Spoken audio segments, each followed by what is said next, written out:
नमस्कार ओडिशावासी। आज हूँ मार्च 23, 2026 सोमवार। आज दिन टॉप 20 देश विदेश किसी गुरुत्वपूर्ण खबर रही जमीक सुभद्रा योजना, पीएम किसान, धान मंडी, आवास घर, भत्ता, राशन कार्ड विषय संपूर्ण भिडटी को देखिले जानीपारे कौन सब अपडेट रही। आम चैनल को प्रथम कर आसी चैनल को सब्सक्राइब करी आपण भल पाइबा स्वरूप भिडटी को छोट छोट लाइक टे कर दिंतु एवं कमेंट रे जय जगन्नाथ लिखि दिंतु।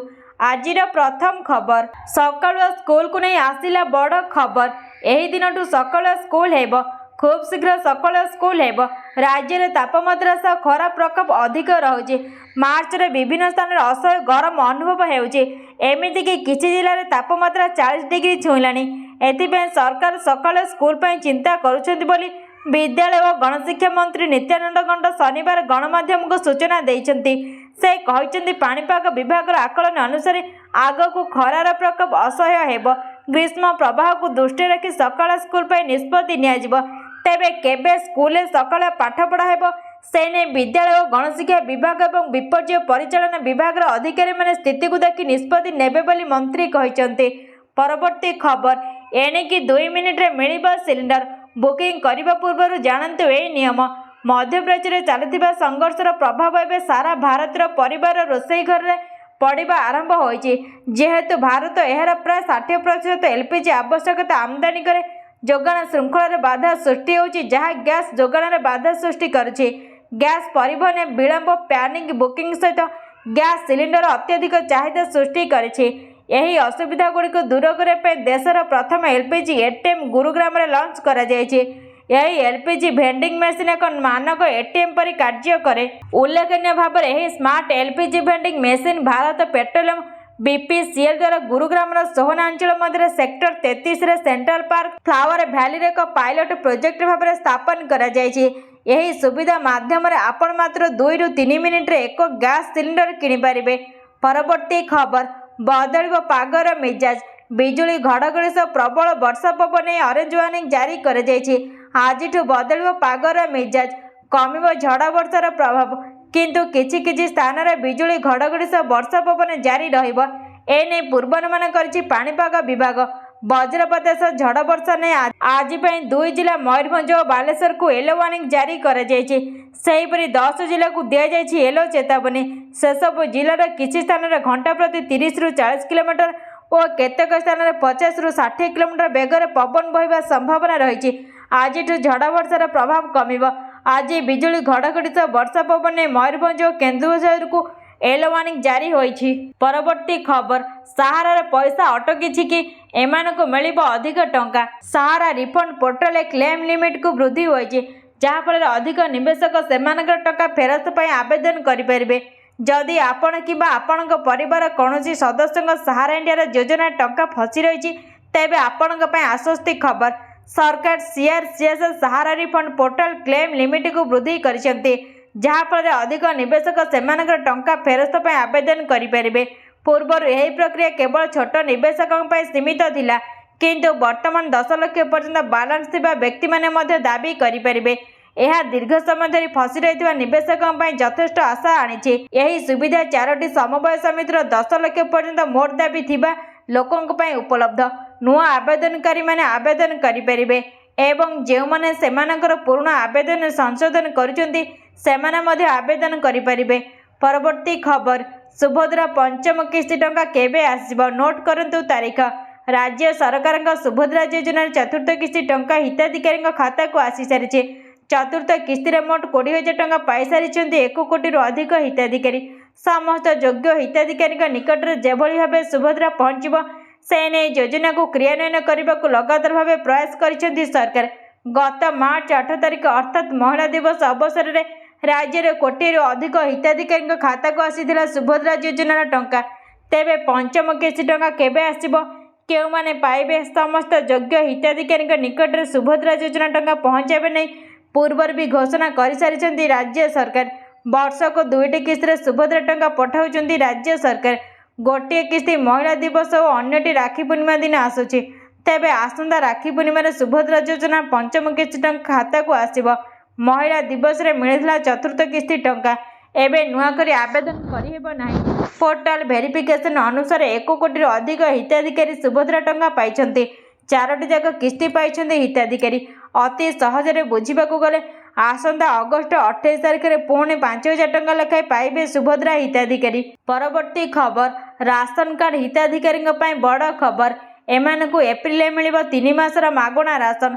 देश में लक्ष लक्ष राशन कार्डधारी अछन्ति जो माने प्रति मास राशन कार्ड माध्यम राशन पाते, किंतु यही एप्रिल मासरे राशन कार्डधारी यथेष्ट आश्वस्ति आनी थाए। मुद्रास्फीतिर यही जुगरे जेतेबेले परिवार बजेट कष्टकर होउछि, सरकार एक निष्पत्ति नैछन्ते जहाँ साधारण लोकंक पकेट एवं दैनंदिन आवश्यकता उपरे सीधासलख प्रभाव पकाई थाए। एबे प्रति मासरे राशन किणवार चाप ह्रास पाइबाकु जाउछि। यही नूतन सरकारी व्यवस्था अनुसार योग्य राशन कार्डधारी माने एबे एप्रिल, मे एवं जून 2026 एकाथरके राशन पाइबे। यार अर्थ होछि प्रति मासरे राशन दुकान को जीवार आवश्यकता रहिबो नाही। जो माने काम करुछन्ति किंबा प्रति मासरे समय खोजिबार कष्टकर हेउछन्ति सेमानक पई एही निष्पत्ति बहुत लाभदायक प्रमाणित हेबो। परवर्ती खबर खरा आरंभରୁ जल कष्ट। गरा बाल्टी धरी धारणा नीलगिरी नरसिंहपुर पंचायतवासी पानी पाई रास्ता को ओह्लाइले लोके। गरा बाल्टी धरी रास्तार ग्रामवासी। खरा आरंभ हेउ बालेश्वर जिला नीलगिरी पानी जल समस्या उत्कट रूप धारण करिछे। नीलगिरी ब्लॉक नरसिंहपुर पंचायत आड़िया खुंटा गाँव में शताधिक महिला गरा बाल्टी धरी रास्तार धारणा देइछन्ते। आड़िया खुंटा गाँव में वसुधा योजना थाई मध्य लोकंकु पानी मिलुना। यार प्रतिवाद में माटियाली नरसिंहपुर रास्तार आड़िया खुंटा छकर रास्ता रोक करिसेंति ग्रामवासी। परवर्ती खबर विषाक्त क्षीर पी 16 मृत। डायरी यूनिट रे मिसा जाइतिला इथिलीन ग्लाइकल विषाक्त रासायनिक पदार्थ। आंध्र प्रदेश पूर्व गोदावरी जिलार अपमिश्रित एवं विषाक्त क्षीर भयंकर घटना पूरा देश को दोहलाई देइछे। रिपोर्ट अनुसार विषाक्त क्षीर पी 16 जनकर मृत्यु होइछे।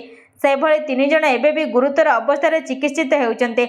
लालाचेरबु, चौदेश्वर नगर एवं स्वरूप नगर भली अंचल गत फेब्रुआरी लोके असुस्थ होबार लागिथिले। क्षीर पीवा पर बांती, पेट दरज, परिस्रा बंद होगा, गंभीर किडनी फेल्युअर भली विपदजनक लक्षण देखा मिली। तदंतर जमापड़ी जे नरसामापुरम गाँव एक स्थानीय दुग्ध यूनिट जोगाण होता क्षीर में एथिलीन ग्लाइकल नामक एक विषाक्त रासायनिक पदार्थ मिसा जाइथिला। एही पदार्थ साधारणतः आंटीफ्रिज एवं शीतलीकरण में व्यवहृत हुए। यह मानव शरीर पर अत्यंत क्षतिकारक। परवर्ती खबर मासकु आसिबो 15,000 टंका। दिन को रखा पड़ो मात्र एतिकी टंका। स्कीम बाबद जानतु। सुरक्षित भविष्य निवेश नित्यांत आवश्यक। एभली करबा द्वारा परोक्ष भाव में आम संचय वृद्धि पाइबा सह भविष्य सुरक्षित होता है। तेबे एथिपाई केतेक निर्दिष्ट पॉलिसी बा स्कीम बा योजना रही। यही सब योजना विषय जानिबा निहाती आवश्यक। एभली स्कीम आपण को लक्ष्यपूर्ति कराइबार सहायक हो पारिबो। भारत सरकार समेत राज्य सरकार और केतेक आर्थिक अनुष्ठान पाखरे एभली 1 रु अधिक स्कीम रही जहाँ आपण निवेश करने तरीका को बदलाई दे पारे। यही पॉलिसी रे मात्र 200 टंका निवेश करी 28 लाख टंका पर्यंत मैच्योरिटी टंका पाई परिबे। केंद्र सरकार द्वारा समर्थित भारतीय बीमा निगम निवेश करने द्वारा अनेक प्रकार बेनिफिट प्राप्त करें। यह एक मार्केट अनलिंक्ड पॉलिसी जहाँ द्वारा आपण को पॉलिसी सुरक्षा सह मैच्योरिटी ग्यारंटी मिलता है। परवर्ती खबर दूर हेब एलपीजी संकट। भारत में पहुंचला एलपीजी। मध्यप्राच्य चलता युद्ध जो एसीय देशगुड़िक गंभीर गैस एवं तैल अभाव सम्मुखीन होउछन्ते। भारत मध्य एलपीजी संकट अनुभव करे। एहारी भितर किछि आश्वासनदायक खबर आसी। पैक्सिस पायोनियर नामक एक जहाज रविवार मार्च 22 एलपीजी गैस नहीं भारत में पहुंची। एक रिपोर्ट अनुसार आसंता सप्ताह अधिक मात्रा न्यू मैंगालोर बंदर में एलपीजी आसबार आशा कर। रिपोर्ट अनुसार मोट प्राय 72,700 टन एलपीजी आसबार आशा कर पठाण आरंभ हो सारी। परवर्ती खबर जोमाटो खाइबा ऑर्डर करबा है महंगा। बढ़िला प्लाटफॉर्म फीस। प्रत्येक ऑर्डर पर देबाक हेब अधिक टंका। पश्चिम एशिया बढ़ुवा उत्तेजना प्रभाव में भारत में दृश्यमान होबार लगी। गोटे पटे तैल कंपानी गुड़िक देश में बिक्री होता प्रीमियम पेट्रोल मूल्य प्राय 2 टंका वृद्धि करथिबा बेले अन्यपटे ऑनलाइन खाद्य डेलीवरी महंगा होइछे। जोमाटो प्रति ऑर्डर पर यार प्लाटफॉर्म फी 2 टंका 40 पैसा वृद्धि करिछे, जहाँ फल ग्राहकों पर अतिरिक्त बोझ पड़े। यही वृद्धि पर जोमाटो प्लाटफॉर्म फी प्रति ऑर्डर 12 टंका 50 पैसा टंकार वृद्धि पाई 14 टंका 90 पैसा होइछे। यह पूर्व शेष थर सेप्टेम्बर 2025 यही फी को वृद्धि करा जायछि। ପରବର୍ତ୍ତୀ ଖବର ମଧୁବାବୁ ପେନସନ ଯୋଜନାରେ ଭତ୍ତା ଅପେକ୍ଷାରେ 6 ଲକ୍ଷ ବ୍ୟକ୍ତି। ମଧୁବାବୁ ପେନସନ ଯୋଜନାରେ ଭତ୍ତା ଅପେକ୍ଷାରେ 6 ଲକ୍ଷ ବ୍ୟକ୍ତି। 6,36,858 ଜଣ ଆବେଦନକାରୀ ଭତ୍ତା ଅପେକ୍ଷାରେ ଅଛନ୍ତି। ବିଧାୟକ ମାନସ ଦତ୍ତଙ୍କ ପ୍ରଶ୍ନରେ ସାମାଜିକ ସୁରକ୍ଷା ମନ୍ତ୍ରୀଙ୍କ ଉତ୍ତର ଦେଇଛନ୍ତି। 80ରୁ ଉର୍ଦ୍ଧ୍ୱ ବୟସ୍କ 3,692 ଜଣ ଆବେଦନ କରି ଅପେକ୍ଷାରେ ଅଛନ୍ତି। 80% ଅଧିକ ଭିନ୍ନକ୍ଷମ 5,981 ଜଣ ଆବେଦନ କରି ଭତ୍ତା ଅପେକ୍ଷାରେ ଅଛନ୍ତି। ଗଞ୍ଜାମରେ ସର୍ବାଧିକ 65ରୁ 55 ଜଣ ଭତ୍ତା ପାଇଁ ଅପେକ୍ଷା କରିଛନ୍ତି। କଟକରେ ସର୍ବାଧିକ 565 ଜଣ ଭିନ୍ନକ୍ଷମ ବ୍ୟକ୍ତି ଭତ୍ତା ଅପେକ୍ଷାରେ ଅଛନ୍ତି। ପରବର୍ତ୍ତୀ ଖବର ସିଏମ କିଷାନ ଯୋଜନାର ବଡ଼ ଖବର ଆସିଯାଇଛି। ଓଡ଼ିଶା ସରକାରଙ୍କ ପକ୍ଷରୁ ଚାଲୁଥିବା ସିଏମ କିଷାନ ଯୋଜନାରେ ଚାଷୀମାନଙ୍କ ପାଇଁ ଆଉ ଏକ ଖୁସିର ଖବର ଆସିଯାଇଛି। ଯୋଜନାର ପରବର୍ତ୍ତୀ କିସ୍ତି ଶୀଘ୍ର ଚାଷୀମାନଙ୍କ ଖାତାକୁ ଜମା ହେବାକୁ ଯାଉଛି ବୋଲି ସୂଚନା ମିଳିଛି। ଏହି ଯୋଜନା ମାଧ୍ୟମରେ ରାଜ୍ୟରେ ଲକ୍ଷ ଲକ୍ଷ କୃଷକ ପରିବାର ଆର୍ଥିକ ସହାୟତା ପାଉଛନ୍ତି। ସରକାର ଚାଷୀମାନଙ୍କ ଆର୍ଥିକ ସମସ୍ୟା କମାଇବା ଓ କୃଷି କାମକୁ ଆହୁରି ସୁବିଧାଜନକ କରିବା ପାଇଁ ସିଏମ କିଷାନ ଯୋଜନା ଆରମ୍ଭ କରିଥିଲେ। ଏହି ଯୋଜନାର ଯୋଗ୍ୟ ଚାଷୀମାନଙ୍କୁ ପ୍ରତିବର୍ଷ ନିର୍ଦ୍ଧାରିତ ଟଙ୍କା ସହାୟତା ଭାବେ ଦିଆଯାଏ। ଏହା ଚାଷୀମାନଙ୍କୁ ବୀଜ, ସାର ଓ ଅନ୍ୟାନ୍ୟ କୃଷି ଖର୍ଚ୍ଚ ପାଇଁ ବହୁତ ଉପକାର କରୁଛି ଏବଂ ପିଏମ କିଷାନ 22ତମ କିସ୍ତି ଟଙ୍କା ଆସିସାରିଛି। ସୂଚନା ଅନୁଯାୟୀ ଆଗାମୀ ସପ୍ତାହରେ ସିଏମ କିଷାନ ଟଙ୍କା ଆସିବାର ଅଛି, କିନ୍ତୁ ସରକାରଙ୍କ ତରଫରୁ ଏହା ନେଇ କୌଣସି ଅପଡେଟ୍ ଆସିନାହିଁ। ପରବର୍ତ୍ତୀ ଖବର ମୁଖ୍ୟମନ୍ତ୍ରୀଙ୍କ ବଡ଼ ଭେଟି, ନିୟମିତ ହେଲେ 13,000 ଶିକ୍ଷକ, ପିଛିଲା ଭାବେ ମିଳିବ ଦରମା। ମୁଖ୍ୟମନ୍ତ୍ରୀ ମୋହନ ଚରଣ ମାଝୀ ଏକ ଗୁରୁତ୍ୱପୂର୍ଣ୍ଣ ନିଷ୍ପତ୍ତି କ୍ରମେ ଚୁକ୍ତିଭିତ୍ତିକ ଭାବେ କାମ କରୁଥିବା ସମସ୍ତ ସ୍କିମାଟିକ ଶିକ୍ଷକମାନଙ୍କୁ ନିୟମିତ କରିଛନ୍ତି। 2023-2024 ବର୍ଷରେ ନିଯୁକ୍ତି ପାଇଥିବା ଏହି ବର୍ଗର କନିଷ୍ଠ ଶିକ୍ଷକମାନଙ୍କୁ ନିୟମିତ କରାଯାଇଛି। ଏହାଦ୍ୱାରା ରାଜ୍ୟର 13,000ରୁ ଅଧିକ ଚୁକ୍ତିଭିତ୍ତିକ କନିଷ୍ଠ ଶିକ୍ଷକମାନେ ଉପକୃତ ହୋଇଛନ୍ତି। ଏହି ଶିକ୍ଷକମାନେ ସେମାନଙ୍କର ଚାକିରିରେ ଯୋଗଦାନ ସମୟଠାରୁ ନିୟମିତ ହୋଇଛନ୍ତି। ତେବେ ସେମାନେ ଚାକିରିରେ ଯୋଗଦାନ ସମୟଠାରୁ 2025 ଡିସେମ୍ବର 31 ତାରିଖ ପର୍ଯ୍ୟନ୍ତ ନ୍ୟାସନାଲ ବେନିଫିଟ୍ ପାଇବେ, ଅର୍ଥାତ୍ 2026 ଜାନୁଆରୀ 1 ଠାରୁ ନିୟମିତ କର୍ମଚାରୀଙ୍କ ଦରମା ତଥା ଅନ୍ୟାନ୍ୟ ସମସ୍ତ ସୁବିଧା ପାଇପାରିବେ।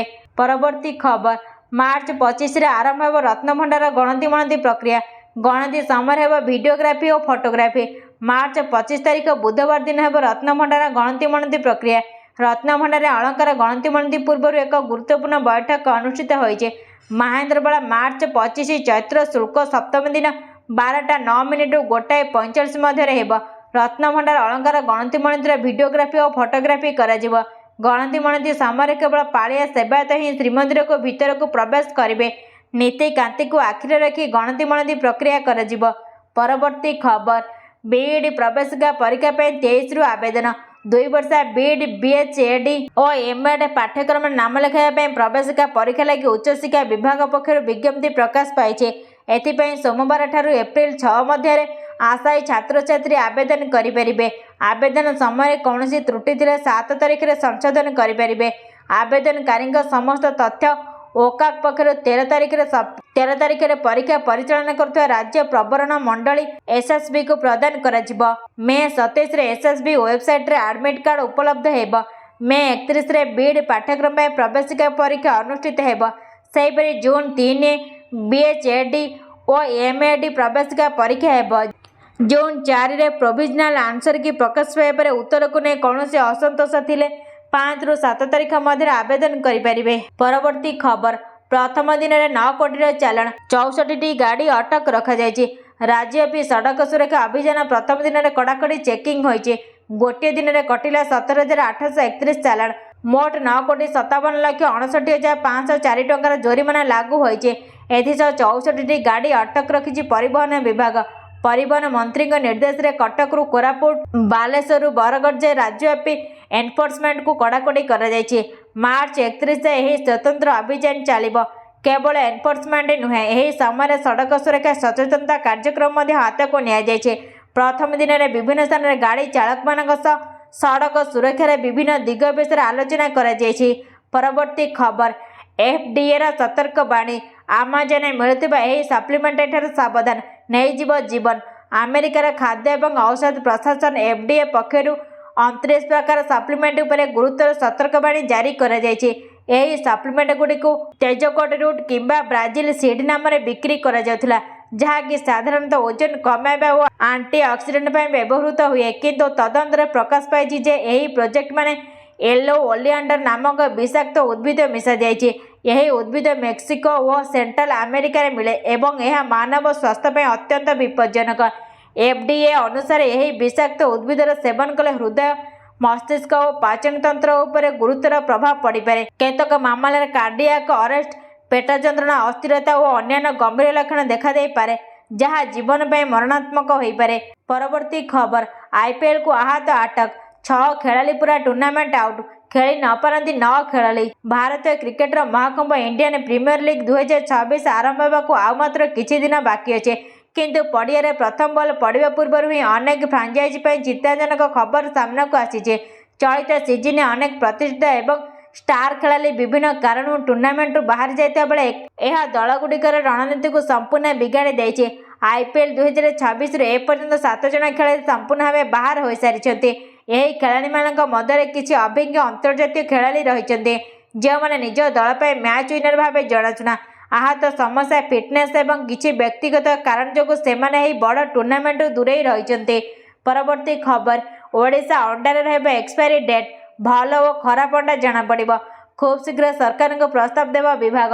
ଖାଦ୍ୟ ସୁରକ୍ଷା ଓ ଉପଭୋକ୍ତାଙ୍କ ହିତକୁ ଧ୍ୟାନରେ ରଖି ଉତ୍ତରପ୍ରଦେଶ ସରକାର ଅଣ୍ଡାର ଏକ୍ସପାୟରି ବାଧ୍ୟତାମୂଳକ କରିଛନ୍ତି। ଆସନ୍ତା ଏପ୍ରିଲ 1 ତାରିଖରୁ ଏହି ନିୟମ ଲାଗୁ ହେବ। ପ୍ରତ୍ୟେକ ଅଣ୍ଡାରେ ଉତ୍ପାଦନ ତାରିଖ ସହ ଏକ୍ସପାୟରି ତାରିଖ ରହିବ। ଫଳରେ ଦୋକାନୀ ଠକି ପାରିବେନି କି ଗ୍ରାହକଙ୍କୁ ଠକାମିର ଶିକାର ହେବାକୁ ପଡ଼ିବନି। ସରକାରଙ୍କ ଏଭଳି ନିଷ୍ପତ୍ତିକୁ ଉତ୍ତରପ୍ରଦେଶରେ ସ୍ୱାଗତ କରାଯାଉଛି, ଯାହାକୁ ନେଇ ଓଡ଼ିଶାରେ ଚର୍ଚ୍ଚା ଆରମ୍ଭ ହୋଇଥିଲା ବେଳେ ଉତ୍ତରପ୍ରଦେଶ ଭଳି ଓଡ଼ିଶା ସରକାର କେବେ ଏଭଳି ନିଷ୍ପତ୍ତି ନେବେ ତାକୁ ନେଇ ଗ୍ରାହକ ମହଲରେ ପ୍ରଶ୍ନ ଉଠିଛି। ଓଡ଼ିଶାରେ ଅଣ୍ଡା ଏକ ପସନ୍ଦର ଖାଦ୍ୟ। ଘରଠୁ ନେଇ ଅଙ୍ଗନବାଡ଼ି, ହସ୍ପିଟାଲ ପର୍ଯ୍ୟନ୍ତ ସବୁଠି ଅଣ୍ଡାର ରାଜୁତି। ସରକାର ତ ଅଙ୍ଗନବାଡ଼ି ଓ ହସ୍ପିଟାଲରେ ମାଗଣାରେ ଅଣ୍ଡା ବାଣ୍ଟୁଛନ୍ତି। ଏମିତି ଆହୁରି ଅନେକ ସରକାରୀ ସ୍ଥାନ ଅଛି ଯେଉଁଠି ବି ଏ ସୁବିଧା ମିଳୁଛି। ସମ୍ପୂର୍ଣ୍ଣ ଭିଡ଼ିଓଟିକୁ ଦେଖୁଥିବାରୁ ଧନ୍ୟବାଦ।